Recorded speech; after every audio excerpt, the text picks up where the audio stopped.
উপদেষ্টা হাসান আরিফের বর্ণাঢ্য জীবনের অবসান। সহকর্মীর মৃত্যুতে মিশর থেকে বিমানবন্দরে নেমেই হাসপাতালে ছুটে গেলেন প্রধান উপদেষ্টা। পরিবারকে জানালেন সমবেদনা।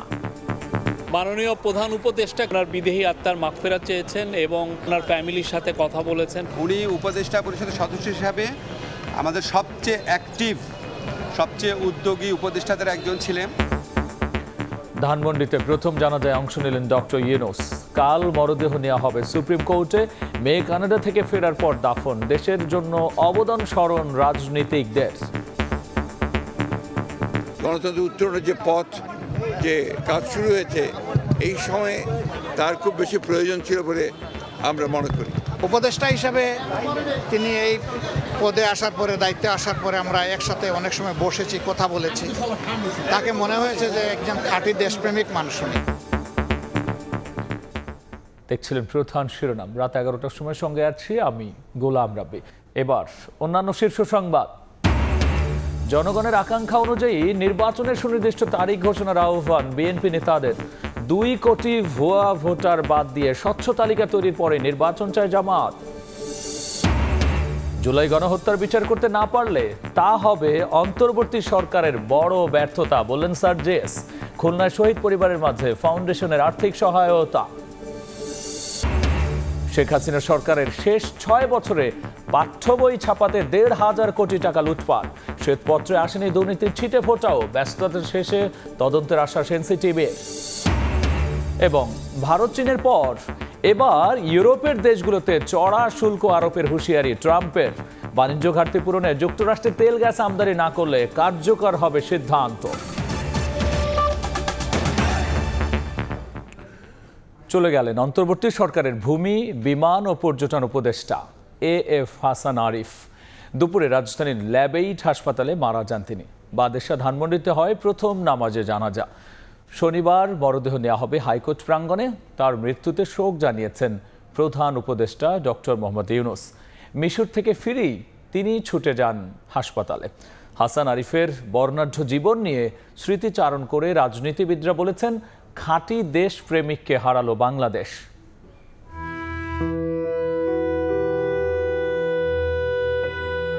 জীবনের মায়া ত্যাগ করে চলে গেলেন সুপ্রিম কোর্টের সিনিয়র আইনজীবী, দেশের 11তম অ্যাটর্নি জেনারেল, অন্তর্বর্তী সরকারের উপদেষ্টা এএফ হাসান আরিফ। ছেলে মোয়াজ আরিফ জানান, শুক্রবার দুপুরে বাসায় হঠাৎ অসুস্থ হয়ে পড়েন তিনি। ধানমন্ডির ল্যাবেট হাসপাতালে নেওয়া হলে তাকে মৃত ঘোষণা করেন চিকিৎসকরা। খবর পেয়ে D8 সম্মেলন শেষে মিশর থেকে দেশে ফিরেই হাসপাতালে ছুটে যান অন্তর্বর্তী সরকারের প্রধান উপদেষ্টা ডক্টর মোহাম্মদ ইউনূস। শোক ও সমবেদনা জানান পরিবারের সদস্যদের। গত 4 মাস এই ইন্টারিম গভর্নমেন্টে উনি প্রত্যেকটা ডিবেটে খুবই পার্টিসিপেট করতেন। প্রত্যেক বিষয়ে ওনার সুচিন্তিত মতামত উনি দিতেন। হাসপাতালে ছুটে যান বিএনপির মহাসচিব। দেখা করেন হাসান আরিফের পরিবারের সদস্যদের সঙ্গে। সজ্জন মৃতভাষী হাসান আরিফের মৃত্যুতে শোক প্রকাশ করেন মির্জা ফখরুল। ল্যাবেইডে আসেন জামায়াতের আমির ডক্টর শফিকুর রহমানও। তিনি বলেন, খাঁটি দেশপ্রেমিককে হারালো বাংলাদেশ। এই সময়ে তার খুব বেশি প্রয়োজন ছিল বলে আমরা মনে করি। আমি ব্যক্তিগতভাবে আমার একজন বিশিষ্ট শহীদকে হারিয়েছি, আর দেশ হারিয়েছে একজন দেশপ্রেমিক মানুষকে। তাকে মনে হয়েছে যে একজন খাঁটি দেশপ্রেমিক মানুষ। আল্লাহর দরবারে দোয়া করি, জীবনের এই সফর তিনি শেষ করলেন। অনন্ত জীবনের সফর তার শুরু হলো। এই সফরে আল্লাহ তাআলা তার বান্দার প্রতি রহম করুন। হাসান আরিফের মৃত্যুতে হাসপাতালে যান তার দীর্ঘদিনের সহকর্মী, শুভাকাঙ্ক্ষীরা। ছিলেন অন্তর্বর্তী সরকারের উপদেষ্টারাও। উনি উপদেষ্টা পরিষদের সদস্য হিসাবে আমাদের সবচেয়ে অ্যাক্টিভ, সবচেয়ে উদ্যোগী উপদেষ্টাদের একজন ছিলেন। ওনার উপরে খুব নির্ভরশীল ছিলাম, আইন সংক্রান্ত অন্য সমস্ত যে কোনো কিছু ব্যাপারে। উনি অত্যন্ত আন্তরিকভাবে এবং অমায়িকভাবে আমাদেরকে হেল্প করেছেন এই সম্পূর্ণ সংস্কার প্রসেসটা করতে। তো 8 আগস্ট অন্তর্বর্তী সরকারের উপদেষ্টা হিসেবে শপথ নেন হাসান আরিফ। 2001 থেকে 2005 সালের 28 এপ্রিল পর্যন্ত অ্যাটর্নি জেনারেলের দায়িত্ব পালন করেন তিনি। এছাড়া ফখরুদ্দিন আহমেদের নেতৃত্বে তত্ত্বাবধায়ক সরকারের আইন উপদেষ্টা হিসেবে দায়িত্ব পালন করেন সিনিয়র এই আইনজীবী। শফিকুজ্জামান রুবেল, সময় সংবাদ, ঢাকা। কারো কথায় কান্না দিয়ে জনগণের আকাঙ্ক্ষা অনুযায়ী দ্রুত নির্বাচনের তারিখ ঘোষণার আহ্বান জানিয়েছে বিএনপি।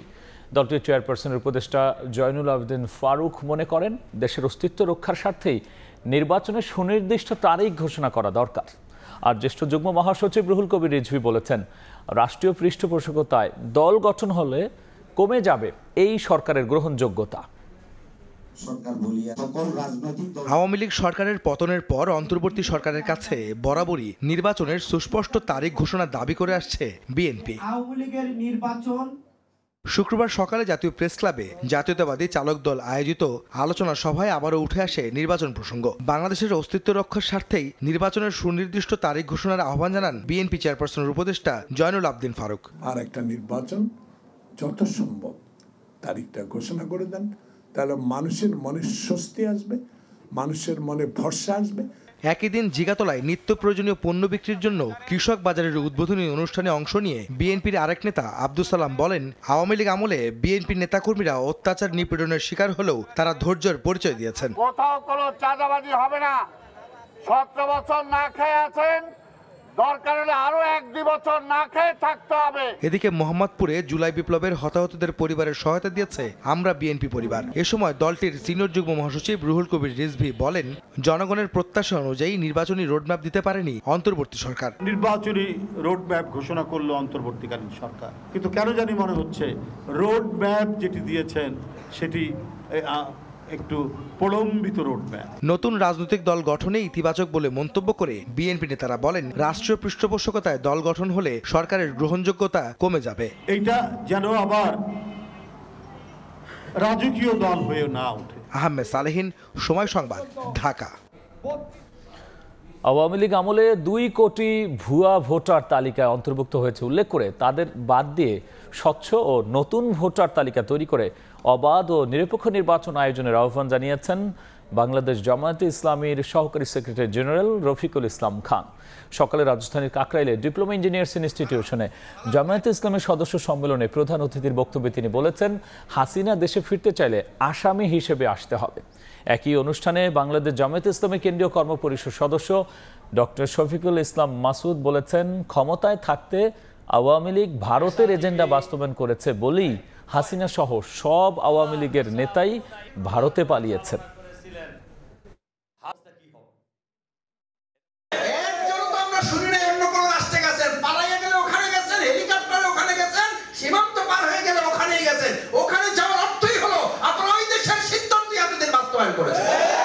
জোড়া তালিয়ে দিয়ে ভোটার তালিকা সংশোধন করে আপনারা ভোটের দিকে যাবেন, এইটা জনগণ মানবে না। নিরপেক্ষ নির্বাচনের জন্য প্রধান শর্তই হলো ভোটার তালিকা স্বচ্ছ হইতে হবে। গত সরকারের সময়ে প্রায় 2 কোটি ভুয়া ভোটার বানানো হয়েছে, এদেরকে তালিকা থেকে বাদ দিতে হবে।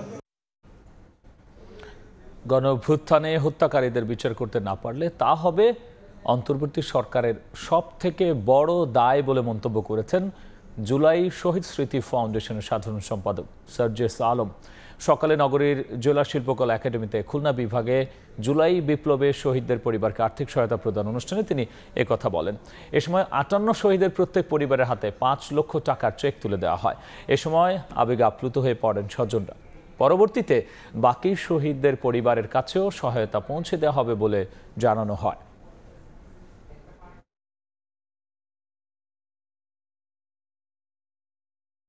খুনি হাসিনার সাপ্লাই করা অবৈধ অস্ত্রগুলো দিয়ে আমার ভাই বোনদেরকে হত্যা করেছে, তাদের বিচার করা, এই প্ল্যাটফর্মগুলোর এই অন্তর্বর্তীকালীন যে সরকার, তাদের সবচেয়ে বড় দায়।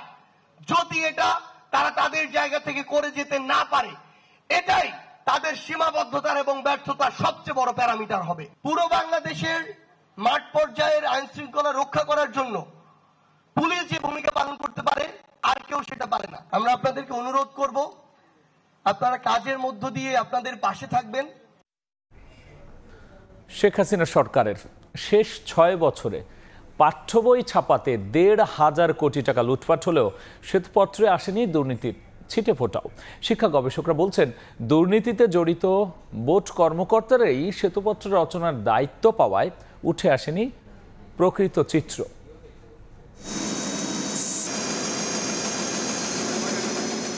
2010 সাল থেকে প্রাথমিকের পাশাপাশি মাধ্যমিক পর্যায়ের শিক্ষার্থীরাও বিনামূল্যের পাঠ্য বই পাচ্ছে।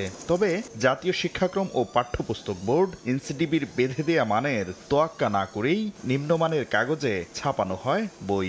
সিন্ডিকেট লুটে নেয় কোটি কোটি টাকা। শুধু 2023 সালেই বই ছাপানোর কাজে 266 কোটি টাকার অনিয়ম পেয়েছে মহা হিসাব নিরীক্ষক ও নিয়ন্ত্রক কার্যালয়ের অধীন শিক্ষা ও ঋণ অধিদপ্তর। 2018 সাল থেকে 6 বছরে লুটপাট হয়েছে 1,500 কোটি টাকা। সম্প্রতি প্রকাশিত শ্বেতপত্রে রহস্যজনকভাবে বই ছাপানোর কাজের এই অনিয়মের কোনো তথ্য নেই। টাকার অঙ্ক তো দূরের কথা, এড়িয়ে যাওয়া হয়েছে বই ছাপানোর দুর্নীতির খাতগুলোও। বিশেষজ্ঞরা বলছেন, দুর্নীতিতে জড়িত বোর্ড কর্তারাই শ্বেতপত্র রচনার দায়িত্ব পাওয়ায় আড়ালেই থেকে গেছে হরিলুটের চিত্র। তৃতীয় কোনো পক্ষের মাধ্যমে কাজটি করানো যায় তাহলে নিরপেক্ষতা এবং প্রকৃত ঘটনা বেড়ে আসার সম্ভাবনা অনেক বেশি থাকতো। কিছু বোর্ড কর্মকর্তা ও অসাধু ব্যবসায়ীদের এই লুটপাটের কারণেই বছরের পর বছর মানহীন পাঠ্য বই পড়তে হচ্ছে শিক্ষার্থীদের। যে পরিমাণ টাকা ইনভেস্ট হয় এর একটা বড় অংশ এখানে দুর্নীতি হয়ে যায়। 1200 কোটি থেকে 400 কোটি হয়ে যেতে 25% চলে গেল। চলমান বই ছাপার কাজ শেষ হলে এ খাতে বিগত সরকারের আমলের দুর্নীতির বিষয়ে অধিকতর তদন্তের কথা জানিয়েছে এনসিটিবি। বই পুস্তক ছাপানো নিয়ে বেশি ব্যস্ত থাকার কারণে ওই বিষয়ে আমরা এই মুহূর্তে তেমন কোনো কাজ করতে পারছি না। আমরা দ্রুতই কোন খাতে কতটুকু খরচ হয়েছে এবং সেখানে কতটুকু খরচ অপব্যয় হিসেবে হয়েছে এটা আমরা তখন বের করার চেষ্টা করব। আর বোর্ডের কোনো কর্মকর্তা দুর্নীতিতে জড়িত হলে ছাড় পাবে না বলেও হুঁশিয়ারি দেন চেয়ারম্যান। শাকির আহমেদ, সময় সংবাদ, ঢাকা। বাজারে শাকসবজি কিনতে যখন ফাঁকা হচ্ছে ভোক্তার পকেট, তখন এসব পণ্য উৎপাদনে দরকারি বালাইনাশক বিক্রি করে পকেট ভরছেন ডিলার আর আমদানিকারকরা।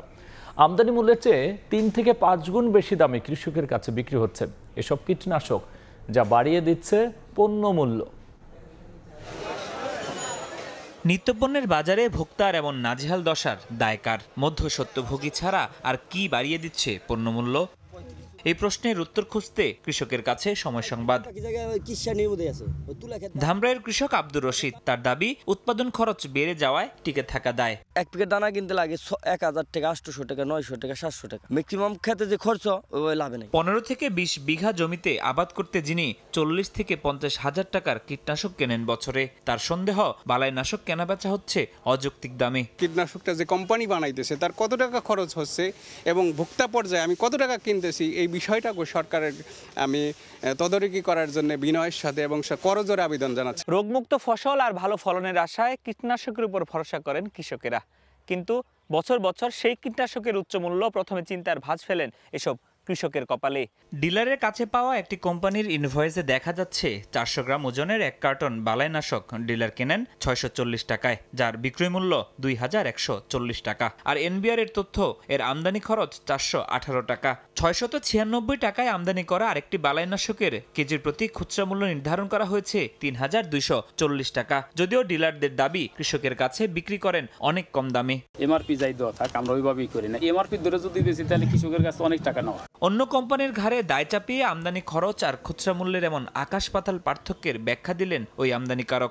নতুন একটা প্রোডাক্ট কেউ যদি বাজারে ইন্ট্রোডিউস করে, লঞ্চিং করে, তাহলে সে দেখে এই প্রোডাক্ট কারা কারা বিক্রি করছে, তাদের প্রোডাক্টে কপি করে, হয়তো 1 টাকা কম 1 টাকা বেশি, এটা হচ্ছে প্রথা। কৃষি অর্থনীতিবিদরা বলছেন, কৃষি খাতে সরকারের উদাসীনতার সুযোগ নিচ্ছে অসাধু ব্যবসায়ীরা। বর্তমানে উপদেষ্টা কমিটি তো 10টা কমিশন করছে, কিন্তু কোনো কৃষি কমিশন করে নাই। এগুলি তো কৃষির প্রতি অবহেলা। অযৌক্তিকভাবে বেড়ে যাওয়া উৎপাদন খরচ নিয়ন্ত্রণ করতে না পারলে যৌক্তিকভাবে পণ্যমূল্য নিয়ন্ত্রণ করা সম্ভব নয় বলেও দাবি কৃষি অর্থনীতিবিদের। ফরহাদুর রহমান, সময় সংবাদ, ঢাকা। কেরানীগঞ্জে ফুটবল খেলতে গিয়ে পরিচয় হয় 3 জনের।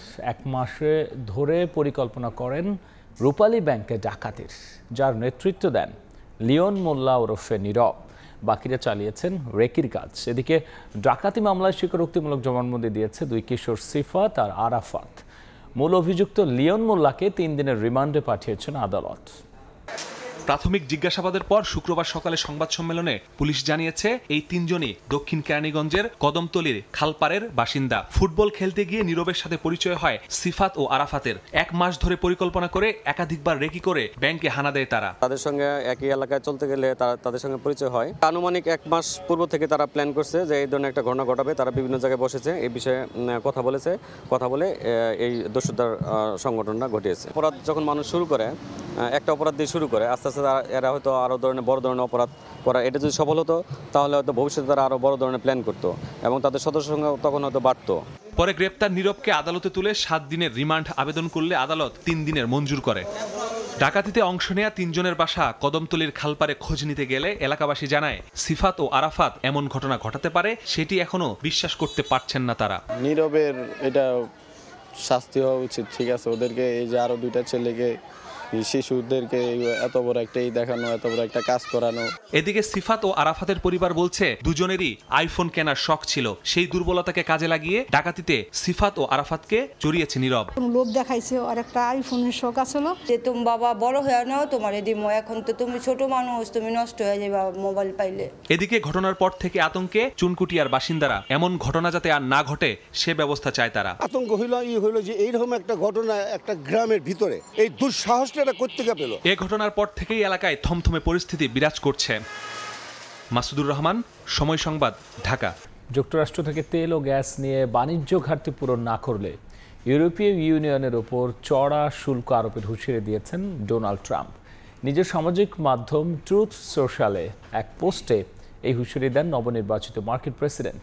ইতিমধ্যে ইউরোপীয় ইউনিয়ন ট্রাম্পের সঙ্গে আলোচনা করার জন্য প্রস্তুতির কথা জানিয়েছে। বর্তমানে যুক্তরাষ্ট্রের তেল ও গ্যাসের সবচেয়ে বড় ক্রেতা ইউরোপ। মার্কিন প্রেসিডেন্ট নির্বাচনে ভূমিধস জয়ের পর থেকে অবৈধ অভিবাসনের বিরুদ্ধে ব্যবস্থা নেয়ার পাশাপাশি বিভিন্ন দেশের ওপর শুল্ক আরোপের হুঁশিয়ারি দিয়ে আসছেন ডোনাল্ড ট্রাম্প। ইতোমধ্যে কানাডা, মেক্সিকো, ভারত ও চীনের ওপর বড় ধরনের শুল্ক আরোপের ঘোষণা দিয়েছেন তিনি।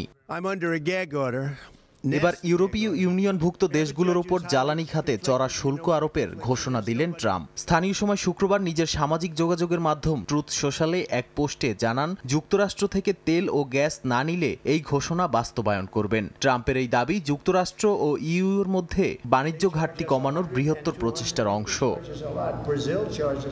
বর্তমানে যুক্তরাষ্ট্রের তেল ও গ্যাসের সবচেয়ে বড় আমদানিকারক ইউরোপ। মার্কিনীদের মোট তেল রপ্তানির 50% বেশি যায় ইউরোপে, যা প্রতিদিন 2 মিলিয়ন ব্যারেলেরও বেশি। 2022 সালে ইউক্রেনে আক্রমণের পর থেকে রাশিয়ার ওপর নির্ভরতা কমানোর জন্য যুক্তরাষ্ট্র থেকে জ্বালানি আমদানি বাড়ায় ইউরোপের দেশগুলো। পরের বছর যুক্তরাষ্ট্রের এলএনজি রপ্তানির 66% যায় ইউরোপে। ইউরোস্ট্যাটের তথ্য অনুযায়ী চলতি বছরের প্রথম 3 মাসে ইইউর এলএনজি আমদানির 47% এবং তেল আমদানির 17% সরবরাহ করেছে যুক্তরাষ্ট্র।